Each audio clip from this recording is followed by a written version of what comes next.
Alors chez Shoei, on a aussi un nouveau casque tout-terrain, Cross Enduro, le VFX WR, qui va donc prendre la succession du célèbre VFXW, qui a eu une carrière, il faut le dire, assez longue quand même.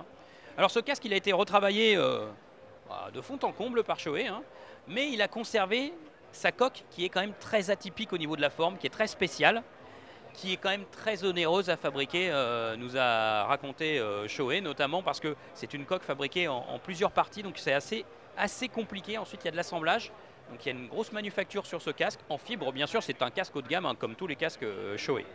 C'est un casque qui va être disponible en 4 tailles de calotte suivant sa taille, bien sûr, pour rester compact. Alors, il va frôler les 1400 grammes, 1390 grammes, 1400 grammes. Shoei explique qu'ils ne peuvent plus vraiment descendre en poids parce qu'ils ajoutent de la technologie, notamment de la protection. Et donc, dès lors, c'est quand même compliqué de descendre en poids. La partie avant, la garniture, elle a été entièrement revue. C'est toujours caoutchouteux, avec un matériau souple, c'est très agréable. La ventilation a été retravaillée aussi, toujours plus d'air, toujours plus de ventilation. Ce qui est très important, c'est l'intérieur du casque, avec une garniture qui va être plus douce, qui va peut-être mieux vieillir, que le revêtement a été retravaillé, donc ça c'est plutôt bien. Et puis ce casque aussi dispose du concept MEDS.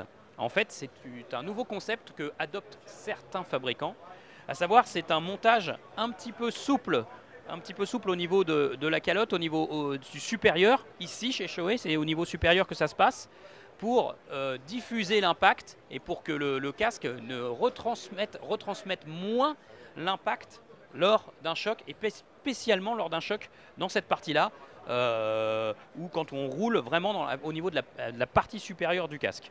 Voilà, donc il progresse, c'est incontestable ce VFX WR. Et il devrait arriver sur le marché français courant janvier 2018.